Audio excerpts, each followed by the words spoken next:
Terrence McNally.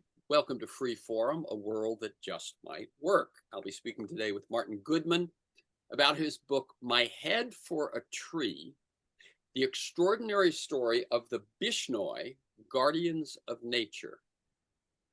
My guess is that the Bishnoi are new to you. They were new to me. And not that long ago, they were also new to Martin.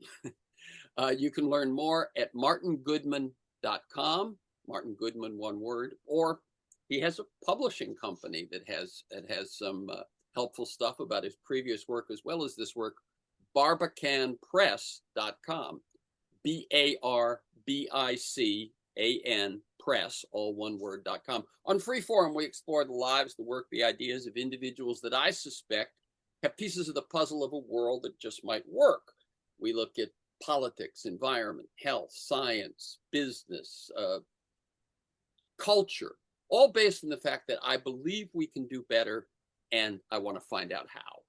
The show streams weekly on the Progressive Voices Network on tunein.com, and podcasts are available anytime, anywhere on Apple Podcasts, Spotify, most major podcast sites, and at my site, terrencemcnally.net, TERRENCEMCNALLY, Terrence McNally, one word, .net. These are the darkest times of my lifetime in the United States, in terms of the government and its actions and so on. And due to this country's power and influence in the world, in some sense, dark times for the planet and the global community. I have been saying for 25 years that this show is about a world that just might work. So we talk about problems and crises as we look for solutions and inspirations. And I'm always on the lookout for good news and positive paths. I have also long said that I do not consider myself an environmentalist or even someone who cares about the environment. Rather, my goal, my vision, is that we achieve and sustain a healthy relationship with the rest of nature, us being part of nature. Martin Goodman has written a book that spreads the word about the Bishnoi, an Indian religion, and I'd say a culture whose members are willing to do whatever it takes, including sacrificing their lives to save and protect nature, whether it be wildlife or trees. It turns out that once you make clear that you're willing to take such measures, you can achieve a lot without having to go that far. Once people know how far you're willing to go, how much you mean it when you say, unless this happens, here's the consequence, we're willing to sacrifice our lives, then actually, once you establish that credibility, you can achieve things without having to sacrifice your lives. Their example, I think, is unique, powerful, and inspiring. Martin Goodman has written 11 books, fiction and nonfiction, a few novels, and then his early nonfiction included the biography of the Indian holy woman Mother Meera and Sacred Mountains of the World. His biography of the scientist J.S. Haldane, Suffer and Survive, won first prize basis of medicine in the 2008 BMA Book Awards. Client Earth, written with his husband James Thornton, who was a guest on this show, 2 or 3 months ago, and together they wrote about Client Earth, the organization that James founded. The book tells of eco-lawyers working to protect the environment, and that one won the Judge's Choice Business Book of the Year, 2018. He's also emeritus professor of creative writing at the University of Hull. Welcome, Martin Goodman, to Free Forum, a world that just might work. Thank you. Thank you for the welcome to your world. I look forward to taking part in one that works. Thank you. Yes, and let me tell listeners, we're recording this conversation Friday, September 19th. I like listeners to get a feel for the people behind the work, the ideas, the books we talk about. So can you briefly, in your words, tell us about your path to the work you do today? And don't take us right into this book, because how you ended up writing this book is another question on its own, but just sort of how you see your path to the kind of work you do today. And you can go way back, childhood inspirations, mentors, turning points, that sort of thing. Okay, going way back then, Terence, it's an interesting way to start. Probably to sort of my mother, who was a transcendental meditator and a bit of a mystic. And so she opened up that realm for me. My first year at university, I started transcendental meditation, and that set me onto a spiritual practice and sort of a quiet time of so twice a day. You're just taking that time out to connect with yourself as well as everything else. So that was part of a pattern.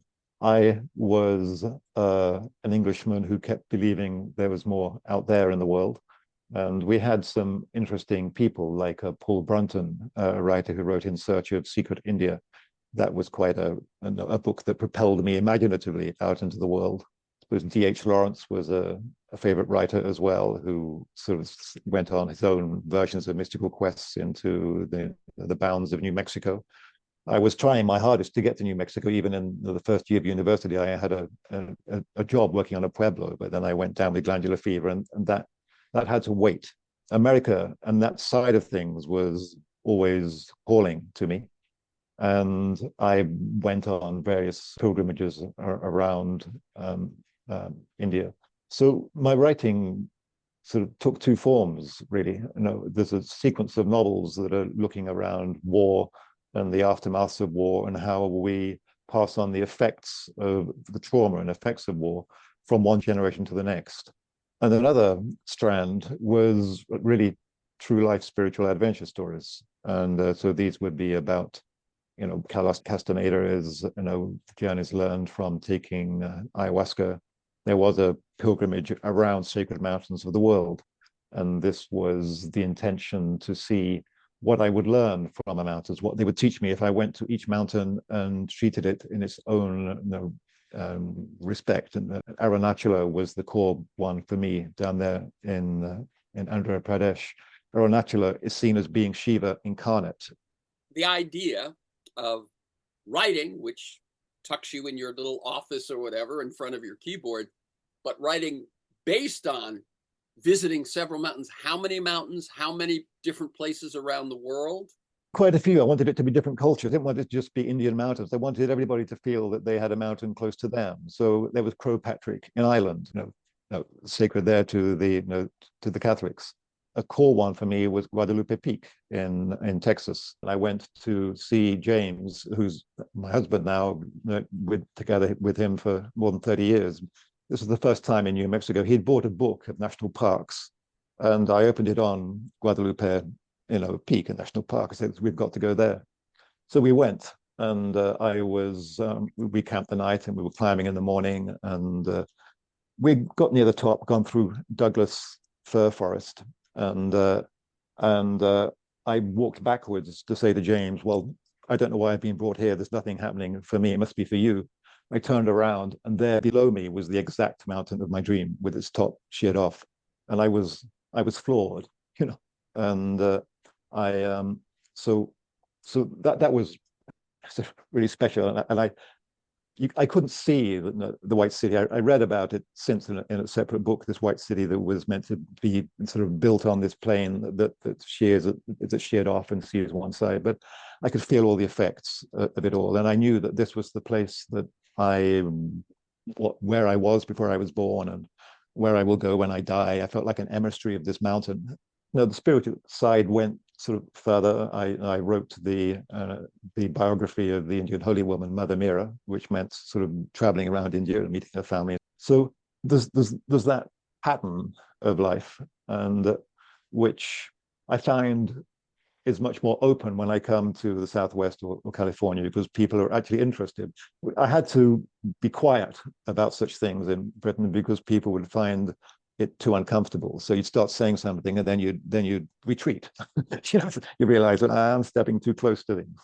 So that's part of who I am. You're talking about the mystical, the revelations, the having communication with mountains, that sort of thing. A lot of people took a step back when you said that. Has that changed over the years? I mean, here you're willing to say it right now. Is that just because you think I'm not someone who will step back, or have your attitude? I think I'm older now.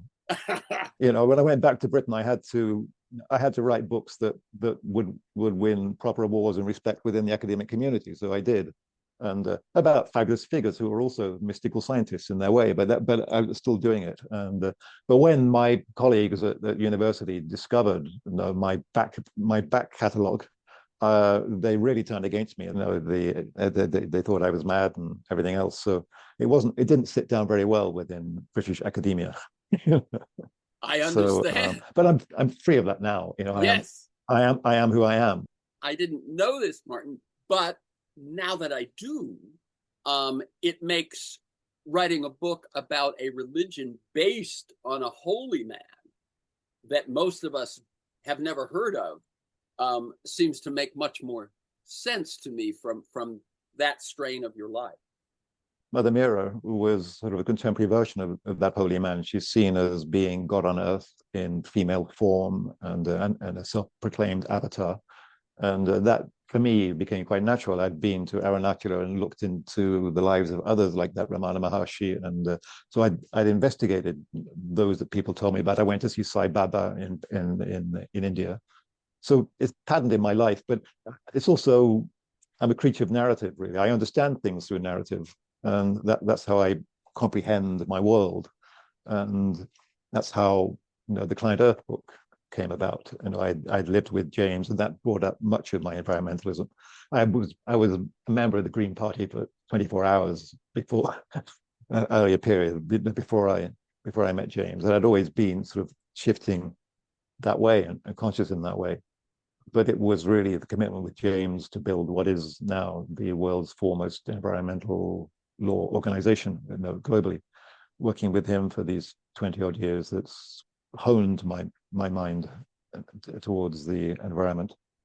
But I'm anchored, really, like you. Really, you say I'm not particularly an environmentalist. But it's who we are. No, we are the tree. Yeah, The tree no, is us. it's interesting, Martin, because that's the kind of thing that, as you said about sort of your spiritual relationships, to me, that way that we are part of nature and that our goal is to have a healthy relationship with the rest of nature is just, it seems, how do people think something else? It's that same thing where it's just, yeah. I mean, I don't know how they think something else, Terence. yeah, it's so the fact that what else could, but clearly many do. Let's move into this book now. I think the question that I often ask, but in this case it has an interesting answer, which is, how did this book happen? I often say, was there some itch you scratched? What was that moment when you knew you had to write it? Your story of how you write this book is quite interesting. Please share it. I was invited to Jaipur, which is the largest international festival of books in the world. 500,000 people come in for free every year. Jaipur in Rajasthan in India, to present the book called Client Earth. And I thought it's a long way to go for a weekend when it's an environmental book. That's a big carbon footprint. So I thought, what else could I do? And I went looking to see what else I might write while there, what other story I might find. I had this notion at that point of writing a book about people that are protecting bird habitat around the world. And there was Indian bird fair happening in Rajasthan a few weeks after the fair that I was at. Yeah. So I got in touch with the man who wrote that, who's a wonderful environmentalist, a glorious man called Harsh Vardhan. And that Indian bird fair was really different. It's designed to bring children in touch with birds and in love with birds and show them how to go bird watching. So it's nothing about selling you binoculars or anything. It's just about selling the love of birds. It's so much a travel agent. He could have said a bird watching trip, which I would have enjoyed, but he instead told me about the Bishnoi for the first time because he's worked quite closely with them. The story that really focused me on these people was one that came from 1730s. So it starts from a 15th century religion. Their guru was Guru Jampoji, and I'll tell you maybe a little bit more about him later. Yes. But we've now moved on to 1730. He brought in the religion we now know as Bishnoism, and that had 29 basic rules. And one of the special things about Bishnoism is that it has nature conservancy as its core, at its very heart. The religion is about saving and protecting nature. One of those 29 rules is don't cut a green tree. There's a remarkable tree that lives in the deserts of India called a kedri tree. It has these 90-meter roots, and it gives shade, and it's leguminous, so it gives nitrogen to the soil, and it holds the sand in place, and it gives you fodder, and it gives you food for people. It's just a remarkable tree. And the men of the Maharaja of Jaipur decided to come out and chop down this forest of kedri trees because they needed to burn them to make the lime for the Maharaja's palace. It was a Bishnoi village. The men were away with their cattle. There's this one woman in the village who came and challenged these men with their axes. She ultimately said, "My head for a tree. It's a cheap price to pay." She hugged her arms around a kedri tree. So they chopped off her head. Then her 3 young daughters came, each held onto a tree, said the same thing: "My head for a tree is a cheap price to pay." They were each beheaded. And ultimately, then the Bishnoi men came back, Bishnoi youngsters, a bride and groom who just got married. What's the point of our married life together? If this tree dies. 363 Bishnois martyred themselves to protect trees, because the tree is for everyone. We are just for one family. And I thought, who are these people that would give their lives to trees? And I might give my life for a whale, even. I don't know, but not a tree.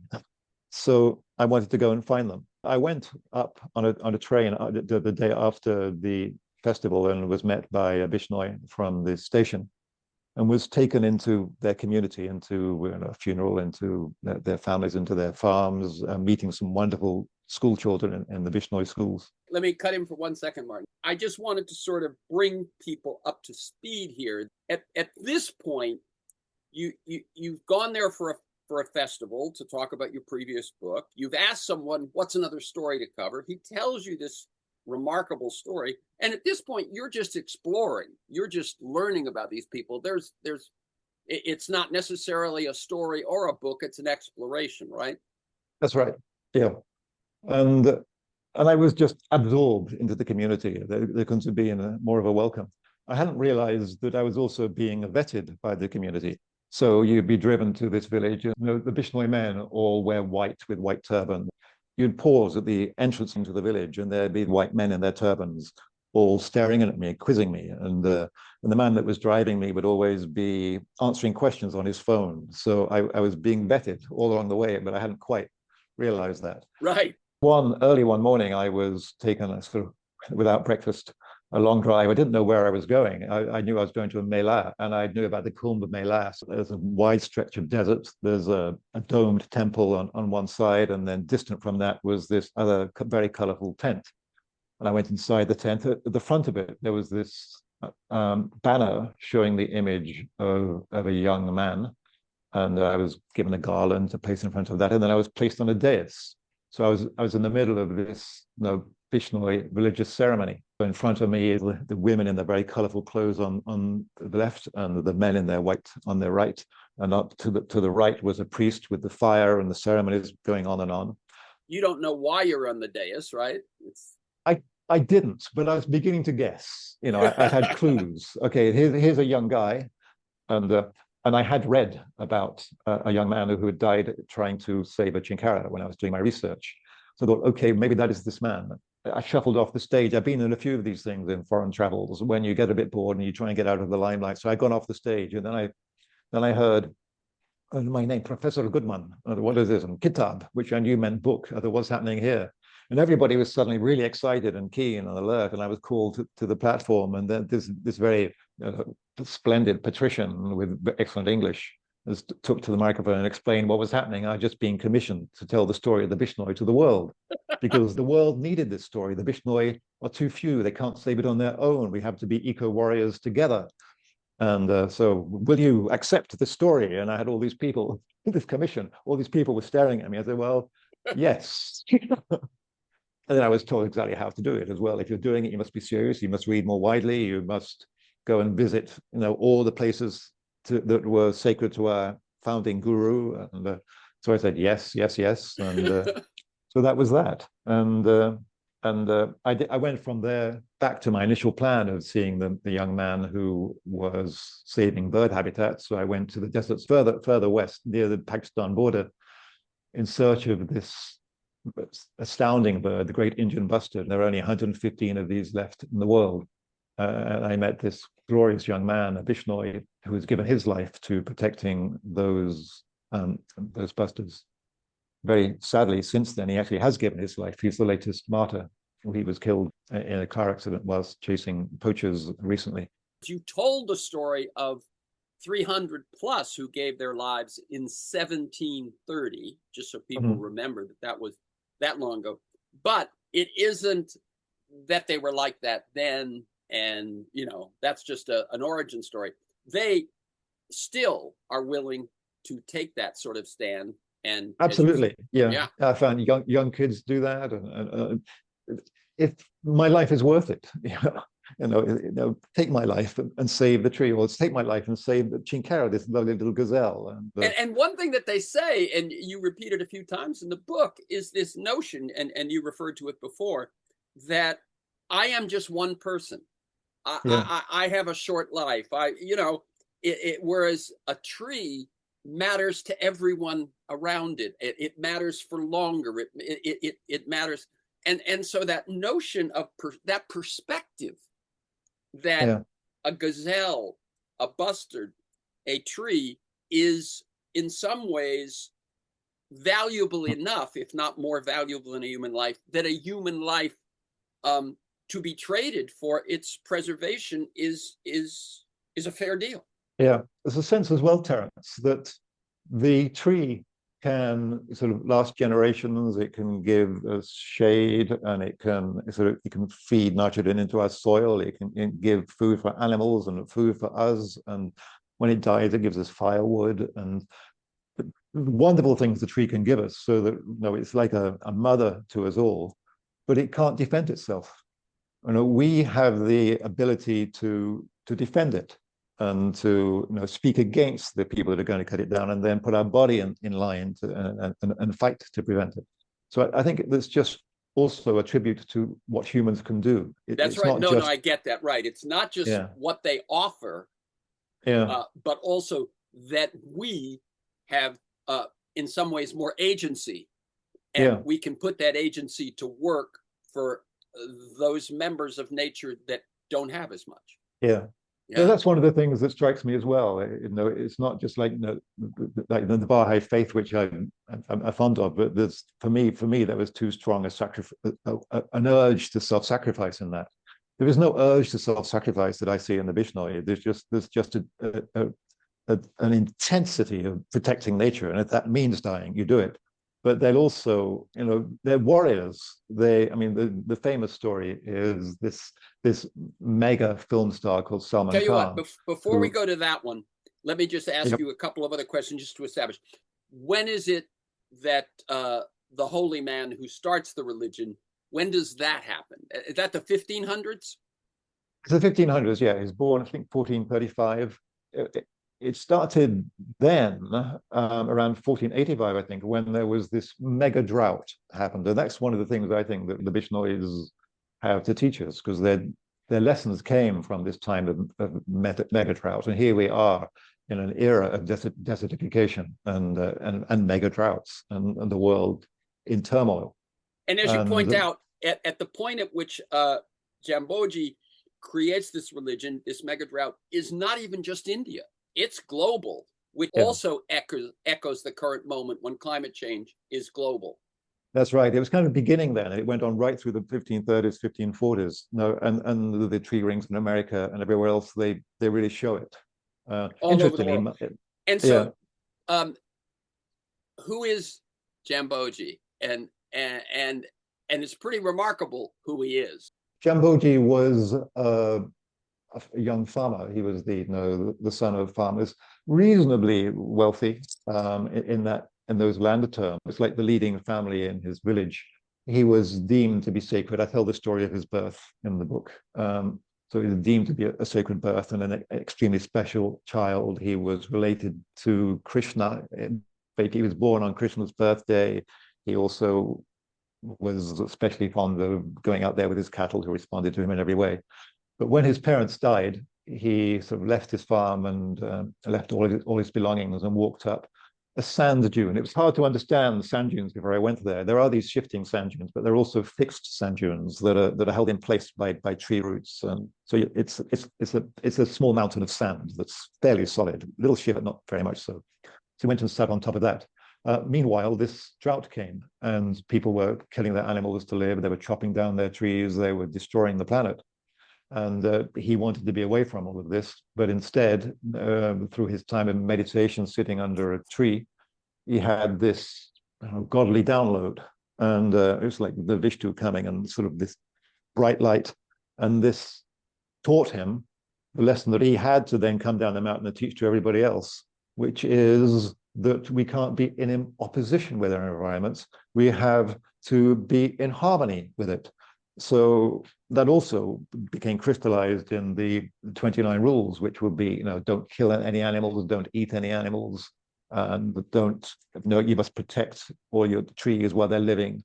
And then there are other decent rules of human behavior as well, because you can't just say this is a rule for nature and this is a rule for people, because people are nature, nature are people. There's no division. Right. And so, as I think you point out, if we were to look at them, we'd see like about a third of the 29 are nature conservation, about a third are human behavior, and the third a religious practice, how to honor Vishnu, how to do your practice in the morning, and so the idea of showering before you do anything else in the morning, before you eat, all of those things, it's all part of that religious practice as well. Just so people get a feel for this, don't speak ill of someone who isn't in your presence. Yeah. Don't argue for the sake of argument. Things like that, right? I mean, some of them were very, sort of practical. If you want to live a good life and you want to have a good community, these rules make sense. Yeah, they really do make sense to me as well, because if you're then trying to put other people down and boost yourself, how can you then equate humans and nature? Because you're busy trying to make yourself special. It doesn't work. And so if that's where you're stuck, which we often are, ego and trying to become famous and everything else, and gain things for ourselves, and gain money or a new bed or whatever. Then we're putting ourselves first, and we're saying we're more important than other people, let alone more important than nature. And we've got to break that mold. That's really, the Bishnoi message, in its simplest way. I think it's when you feel troubled, look around and see what you can take care of. That's right. That's right. You talk about that despite the fact that they're warriors, and we will tell some stories like with the Salman Khan story of how they are warriors, they do not resort to hate or anger if possible. And it's interesting to be a warrior without anger, but talk a little bit about how they see that. Well, hate is again sort of making yourself morally righteous and say I am better than you, and but they have a very strict code. So if you are killing animals, they will be protecting an animal. So and if you're chopping down a tree, they will be there for the tree. So they're not necessarily hating you, but they're fierce, protecting what they believe in. And so you're putting yourself first, and we're putting this first, and then there's a clash. Right. And I think the line I was remembering was where they said, "Don't be angry, do something. Don't be angry." Yeah, that was talking about Greta Thunberg. And there was young people were asking me, what do I think about Greta Thunberg? And in this canny way, I said, oh, what about you? What do you think? They said, well, she's angry all the time. I said, hasn't she got right to be angry? Isn't there a lot to be angry about? He said, anger is no good. So anger is the wrong path. Instead, do something. So do something practical in the world to save it. And so they were just annoyed with That's right. Greta Thunberg and her. In their view, their perspective, or their approach to life, skip the anger part and go straight to the constructive work. Yeah, yeah, that's right. Driven by the same need, driven by the same Mm, passion, but just mm. kind of skip that part. Okay, a But I couple think of if other you're angry questions. as well, if you're angry, you're chewing at yourself all the time as well, and you don't come away feeling better by it all. You just come away more angry, and Right. angry just builds on anger, and you're just fuming. You're fuming, And and so I'll that's fight in the you. 29 rules. He Yeah. he doesn't he just speaks these and someone else writes them down. There are 120 Shabads, they call the teachings, which are kind of small sermons and teachings he gave in his wanderings. He taught he died at 82 and so spent 50 odd years roaming around and teaching. So 120 times those things were recorded. And I've not actually seen where those 29 were recorded. As such, the 29 rules. The 29 in Mara language comes out as Bishnoi. So the idea Right. is the religion is named after these 29 rules. I didn't find where these rules Oh, were okay. stated in that way. They Good. are all there inside the Shabads, and they are the cornerstone of Bishnoism, and can't be changed.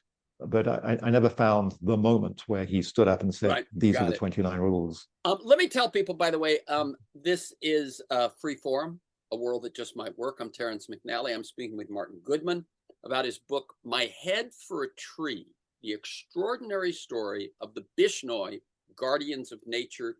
You can learn more at Martin Goodman, one word, martingoodman.com, or his independent publishing company, Barbican Press, Barbican, Barbican Press, one word.com. How many Bishnoi are there? And I believe you cannot convert to Bishnoi. You can only be born into it. Am I correct? How many are there? And what is their sort of Yeah, that, standing in India? How much do Indians know? How much does every Indian know, or do only a few? You understand where I'm asking? okay, yeah, a few questions there. I was told authoritatively that there are 3.25 million, which Oh, actually goes against all the written sources I had. And it actually makes somewhat sense when you realize that they have these big festivals twice a year at Mukam, which is the holiest of sites where Jamboji is buried. And twice a year, the Bishnois are called there. And they turn up in numbers like 400,000. And I met a lot of Bishnois that have never been. So I think if you can think of 400,000 as a percentage of people who might come, 3.25 million is about right. But the are they known in India? Not particularly. no And kidding. I've been struck how well this book is going down in India. It's actually sort of seems to be what its initial purpose was. I was expecting lots of buzz around the West, but it's really been in India. It was like a #1 seller on Amazon in its category for a while, and many features. I've been invited back to India for 2 literary festivals in January. So I think they're very eager to learn more about what the Bishnois are teaching them. So they have a reputation, but the reputation was largely around Salman Khan, the big story we're waiting to tell. Yes, And now you can tell that and story. So he is a star on okay, the at the point at which their conflict begins. He is a star on the level of Tom Cruise, Brad Pitt. yeah, yeah. Tom Cruise is a good point. Merge the both of them. Yeah, he's a sort of an action hero, romantic star, and in 10 years sequence in around 10 years, he was the #1 star in the #1 selling movie of those years. And he Yeah, yeah, so tell that story of what he did and how it has unfolded. yeah. He was up in Rajasthan, which is very scenic for sort of Western type films, and was filming there. And at night, he's alleged to have put on night sights and and gone hunting and sort of killed a couple of chinkara one night, and then was seen by Bishnois having killed a couple of the black buck. Black buck is an astounding animal. It's an antelope with horns that just spiral up out of its head, so that it's a remarkable, strong creature, and very protected, very sacred to the Bishnois, as are all animals. And he was confronted by the Bishnois and chased back to his town. But that was back in 1998, and and there was this sort of crowd of the Bishnoi outside his hotel, demanding justice. And just many times the justice, this sort of simple Bishnoi villager was then going against the might of the Bollywood film industry and their mega lawyers, and they won. No, this Salman Khan was jailed for this. No, the case is still going. That repeals, they're staying with it over 20 years. So it Right. became In other words, extremely well known. the thing I seem to gather from that is that given the power of the biggest star in India and the Bollywood industry and so on, that they were able to sort of move the legal process to delay after delay after delay. As you say, it is now 27 years later. He has spent a few days in prison, but it is under appeal yet once more, correct? Yeah. Yep. Yes, it is, but they're staying with it, and they've learned that it's good to use the law. So many of the Bishnois have become lawyers, and many of the young Bishnois now are training to become lawyers, so they can actually use the law to save the planet. It's one of the tools that they can use, and they use their fists and their hands. They will go unarmed against armed men to sort of pull them down, because they don't care about their life in that way. They just got to protect themselves. That's one of the things I like. It isn't just sacrificial. Now you will actually also go and fight for what you believe in. That's a different sort of religion where you'll do that. And, right. And they're believed. While hate and anger are not recommended, it's not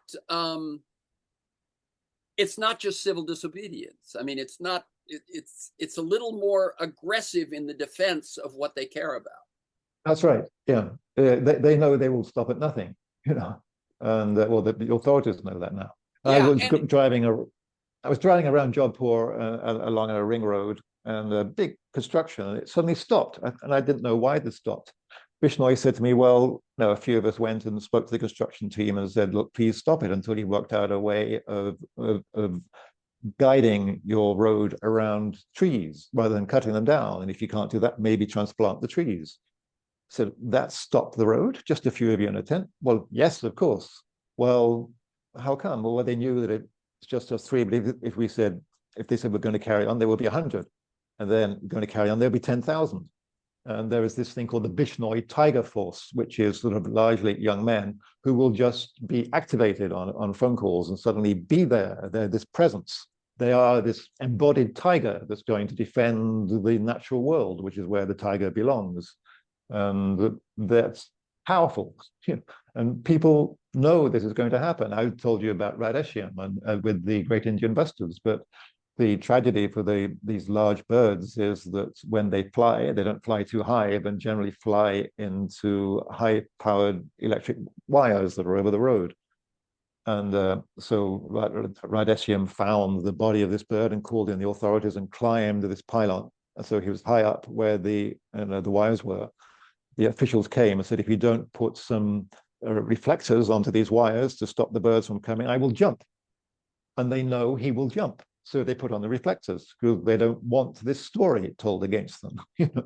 That's right. No, it's that thing I said in the introduction, which I found quite interesting. So while we said there might be 2.5, 3.5 million, India's over 1 billion, right? Yeah. So this is a small group, but because of their persistence, their red lines are really red lines, right? Yeah. And because of that, they don't have to go that far much of the time. And that right. is what that and they have learned to cooperate with the legal profession, cooperate with law enforcement, cooperate with the conservation, the forestry people, and so on. I think that is what I found quite interesting, is how if you're willing to do whatever it takes, you may not have to do whatever it takes. Yeah, that's right. I mean, the forestry people then sort of call them in to help out in the situations when they find poachers or they find a dead animal or something like that. The Bishnois are the first people to be called in, and because they also know how the law applies, so they know how to move things from there. And I was also really struck how a number of times I was taken by the Bishnoi to meet non-Bishnois because they were doing Bishnoi things. You know, this retired teacher called Mr. Goswami, who had taken this derelict hill in his retirement and planted it with trees. And it's a it's a herb garden. It's a new forest. He's watered things himself as well. He's not a Bishnoi, but they respect what he's doing, so they wanted to share this, you know, with me, and so they don't see at all it's only the Bishnois that do it. That's why they want this book. They want everybody to become a Bishnoi. My idea is that no, we have this thing. Oh, that's very Zen. I mean, it's very zoned out. And I want this. I want the Bishnoi to become a Western adjective. Well, that's very Bishnoi, meaning not putting his care of and taking care of it rather than being angry about it. And that would be a very Bishnoi thing to do. And for most people, the path to that sort of a thing almost starts with this book. You see what I'm saying? I think so. Yeah, since, as you say, they're not even well known in India yet. It's not. That's right. Yeah, that's right. But it's just these are people's stories, and what I find, these are just normal people. I mean, there's this young woman who's training to be a teacher, and they should carry on being a teacher, and not a great deal of money, but she works 24/7 running an animal rescue shelter. She learned first aid so that any animal that's injured is brought to her, and she can rescue it and get it ready to return it to the wild. This old man, now 80, but he was a small landowner, not big farmer at all, and who just went to the big gathering of the Bishnois and was roused to realize that as a Bishnoi I should plant trees. So spent 60 years since then planting trees in the desert. But he would then in the winter he would go away and work as a laborer in a cement factory to earn enough money for his family and to earn enough money to buy the trees. And everybody I met would just do something. I'd say, yeah, I'd love to do that, but I'm really very busy. Now, when I have time, I'll do it. That doesn't come anywhere near their mind. Oh, this needs doing. I'll do it now. You see something and you do it. You do it. I mean, that, by the way, was one of the.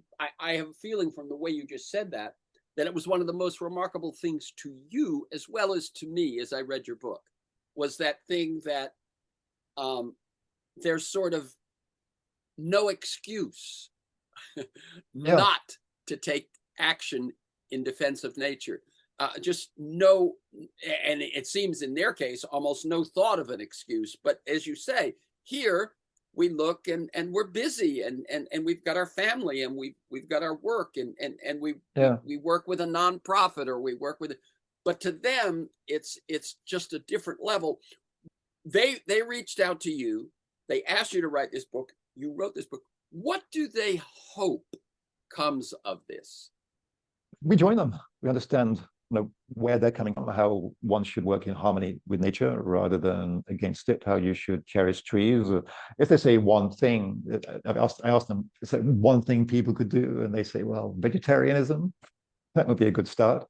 But also just knowing about them. I think just being in the dark in this time that's already quite dark and knowing that there are these people that for all of these years now have been quietly working in harmony with nature to make nature and themselves and society and everything else flourish, not know about it. I mean, for me, I'm really struck by Jamboji. For me, he's one of these figures, the equivalent of Jesus and Muhammad and the Buddha.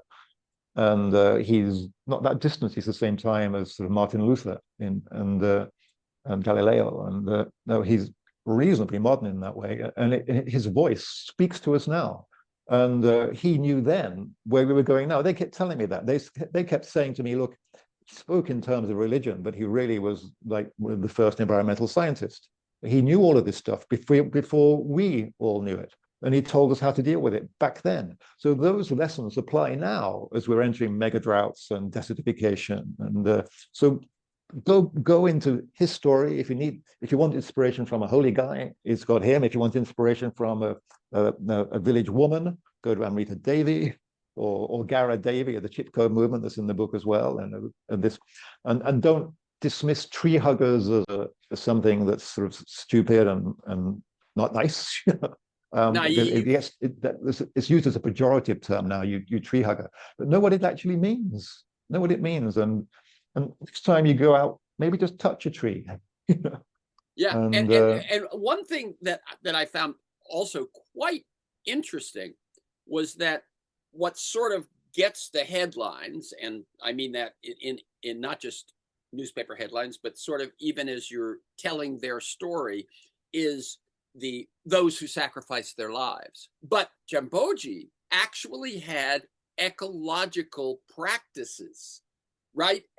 And yeah, I don't want that to get lost, because in some sense, who knows how many of us are going to be willing to give our lives for nature? That we may yeah. not get to. But his lessons for how to live in harmony actually are practical today. Talk a bit about that. Well, yes, they are. I mean, a simple one there, India, is that this forests are cut down and huge carbon offprint by burning trees, and it's natural then to cremate those that die. The Bishnoi, while it's sort of rooted in Hinduism, breaks from that, and so you're laid in the earth because you mustn't take any trees with you when you go. You mustn't burn things, so they're buried. So that's just one practical thing that just changes everything else that was believed in, and it welcomed, as a religion, it welcomed everybody. I mean, women were especially sort of welcome, and the workers, and you were told not to go out into the don't worry about temples and separating religion. Just be speaking. For him, it's the voice of Vishnu, but whatever you believe in, whilst you're working. So it's actually always staying in the fields and working. And for me, it is that simple thing of when you see something that needs your support, give support. And don't get angry that no one else has done it. Or don't, and like there's an example here of, we've got street trees and that have been planted in London where I am now, and I could be angry that people have planted these trees and the council hasn't come around and watered them, or I can think, oh, that's a beautiful tree and it needs watering, so I will water it. So I started doing that, and then other people started saying, oh, that's really good. I'll water this tree. I'll water this tree, and you become a community just by noticing you've got the trees and everybody taking care of them, and that's these are small things, and I think the point of meditating morning and evening is quite a useful thing, just stepping yourself out of the rut of things, and but also where are we now with this? Don't speak gently. So if you have, even though you got the truth, don't yell it, and then if it's a falsehood, don't preach it, even though it's enjoyable. Yeah. Well, can we apply that one now, Terence, in our current world?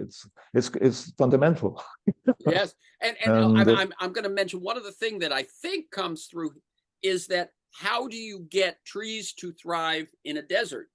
And he basically said that there are ways to do that, and the lessons of during monsoon you do certain things so that and instead of kind of looking at it as, oh, this is one big obstacle, it was like, well, but there are seasons. How do I work with that? And so on. It seems to me that's a subtle kind of thing. And we're talking about the yeah, 1500s.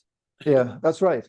And I met this doctor who's taken that lesson and is applying it now. And he runs a hospital. He runs great teaching practice for medical students, has medical students adopt trees as part of their thing and plant them. But his goal really is to create tree planters. So one person planting 1,000 trees and one person planting one tree, it's the same thing.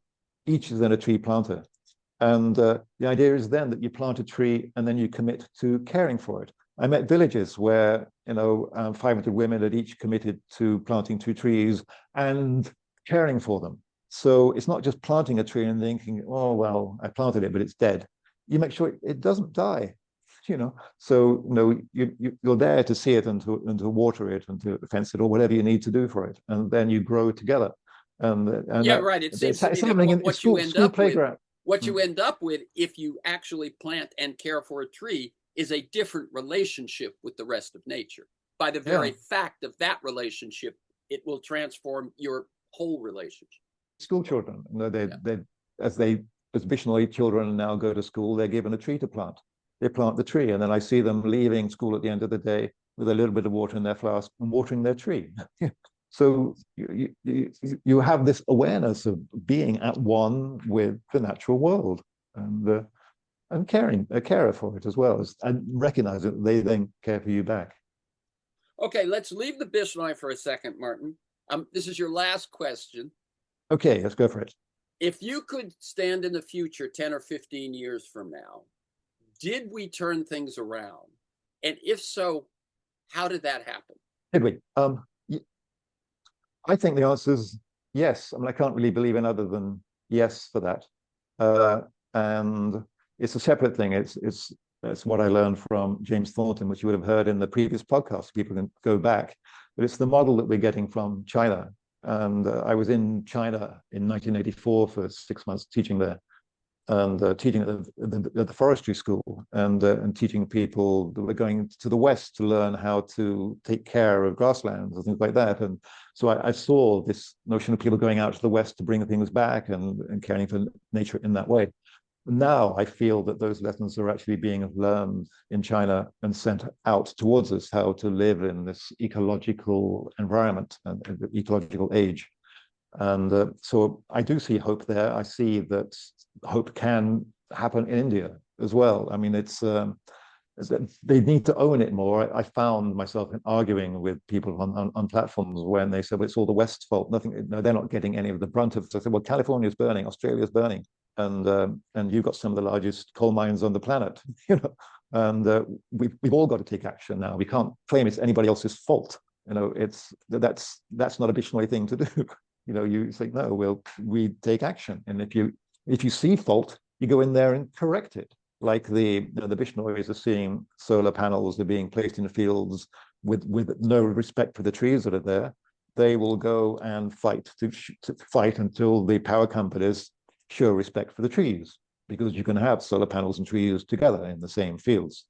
So you correct things where they are, and you got to believe in it. Otherwise, you're hopeless and you're just angry. So I think basically give up on that anger thing and say, okay, I'm fueling anger by getting more and more angry. What can I do? What can I do? Yeah, I've got hope for the future, and because we're kind of creatures of hope. And when we have a child, you only have a child because you're hoping, and believing that there will be a future. So that future's there, and it is our possibility and to grasp it now. I learned a lot from James's work in China. James, my husband, James Thornton, working with China, who's reversed things to build what they're believing is an ecological civilization. So where they've had success in what we're facing now is this huge wealth gap, they've raised people out of poverty. They believe in sort of modest prosperity for all. That's the Chinese slogan. So there's a lot to believe in there. I was working there in 1984 teaching at a forestry school, giving people the English skills to go out into postgraduate studies and learn how to maintain grasslands and the natural world that way, and then bring it back to China. They've learned those skills, and now they're ready to send them back to us. So there's a great model in China. We don't have to just look at our own currently disastrous models where we live now, because outside there, including in India, including with the Bishnois, there are models that we can say, hold on, maybe slip out of my Western selfish mindset and look to other cultures and other civilizations. And I'll see, oh, well, civilization is perhaps something other and different to the one I'm stuck in. What can I do about it? I can actually then begin by seeing what I can care for in the world around me. I can talk to the lonely neighbor.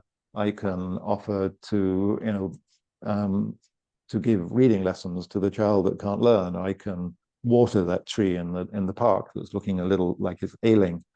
I can take in an abandoned dog. There's so many things we can do, Terence, and then we'll feel better because we're doing something. And then hope gets to be alive in us because we've changed the world. And if everybody then is changing the world, then the world is being changed and we're all living together and life is good. It's a good planet. It's wonderful. Look where we are. It's peak humanity. We're doing astounding things now that we could never conceive of before. And we're also doing the daftest, craziest, meanest things. Stop that and stick with the astounding. Yes, yes, yes. I will tell you, Martin. Last night, I spoke with Bill McKibben, and uh, the um, the story of China and Pakistan. Pakistan, he said, individual Pakistanis bought so many solar panels from China within the last year, they actually replaced half of their power grid in 1 year with solar panels. That's There great. are things happening that we don't hear about because the headlines tend to be only the bad news. So And look at that! Look at that one, Terence. That example. I mean, Pakistan. A third of Pakistan flooded just after the last time I was there, and then that's it keeps right. flooding again, and so many things happen. So vast things are happening to it. Yet people are still believing, and That's right. individuals are buying solar panels and saying, "Let's take charge ourselves." Yeah. Hey, we I can do it, Terence. exactly, exactly. Okay. Again, the book is My Head for a Tree, the extraordinary story of the Bishnoi, guardians of nature. And you can learn more at martingoodman.com. That's Martin Goodman, one word, or Barbican, Barbican, barbicanpress.com, his small publishing company. For this conversation and many other interviews and articles, to join me in pursuit of a world that just might work, go to terrencemcnally.net, TERRENCEMCNALLY, one word, terrencemcnally.net, or aworldthatjustmightwork.com, to the same website, to get my weekly email announcement telling you who's going to be on, what we're going to talk about, and links to probably 10 or 15 articles, relevant, timely, fleshing out the conversation. Email me at TEMcNally, TEMCNALLY, at mac.com. You can also subscribe and listen to the podcast on Apple Podcasts and most major podcast sites. You'll find years of podcasts there and at my site. Michael Lewis, Naomi Klein, Robert Reich, Van Jones, Bill McKibben. And I want to thank Kiana Williams in production, George Vasilopoulos at Progressive Voices, and most of all, you, my listeners. Please share this podcast widely. And finally, thank you, Martin Goodman, and keep up your good work. Thank you, Terence. I'm really glad to have the chance of sharing the story with you and your readers and your listeners. Very good.